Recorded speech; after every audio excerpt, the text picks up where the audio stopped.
Programang ito ay rated SPG. Striktong patnubay at gabay ng magulang ang kailangan. Maaaring may masiselang tema, lengguwahe, karahasan, sexual, horror o droga na hindi angkop sa mga bata. O kapamilya, narito ang mga dapat nating abangan sa FPJ's Batang Quiapo. Isang malaking insulto para kay Senyor Facundo ang ginawang panunutok ni Ramon sa kabila ng naibilip naman nila ng buo ang perang dapat kay Ramon.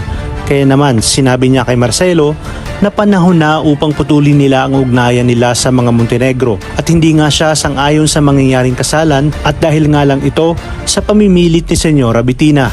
Kaya inutos niya kay Marcelo na ipatawag sina Tanggol upang kanilang maging seguridad sa mangyayaring kasalan.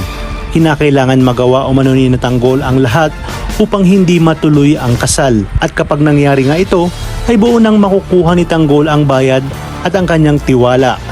Kinakailangan umanong mabantayan ang kanilang seguridad dahil alam niya umano na tuso itong si Ramon at baka mangyaring muli ang panunutok sa kanila. Kailangan umano nilang makabawi sa pagkakataong ito. Ngunit mahigpit na ipinag-utos ni Don Facundo na dating gawi umano. Kailangan nilang palabasin na wala siyang kinalaman sa mangyayaring gulo. Dito nga magkikitang muli sina Catherine at Tanggol, ngunit mas ikakagulat si Tanggol nang malaman at makita niya na si David pala ang ikakasal kay Catherine. Gagawin niya ang lahat para talagang hindi matuloy ang kasal nito dahil alam nga ni Tanggol na may pananagutan si David kay Camille. Magugulat naman si David nang makita si Tanggol matapos nitong itago si Camille. Agad niyang itinanong kay Tanggol kung anong ginagawa doon ni Tanggol at pilit nga nitong pinapaalis sa lugar.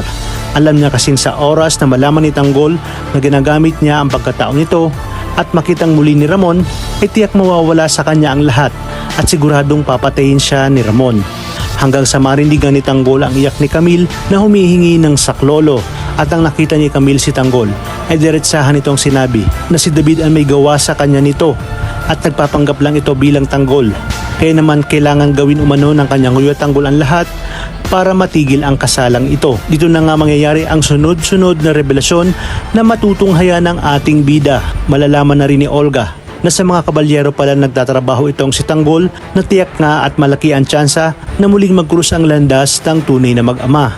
Kaya naman mga kapamilya, tutok lang dahil marami pa tayong dapat pakaabangan dito lang sa pambansang teleserye ng sambayanan, ang FPJ's Batang Quiapo.